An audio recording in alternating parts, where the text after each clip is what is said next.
Nəfəsimi kəsir həsrət, görməyəndə qəlbim solur. Görəndə gözlərim onu, ruhum bədəni tərk edir.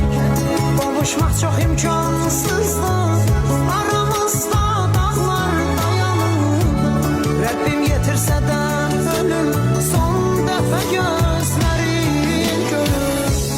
Hardan çıxdın sən qarşıma, belə olmuşam başıma.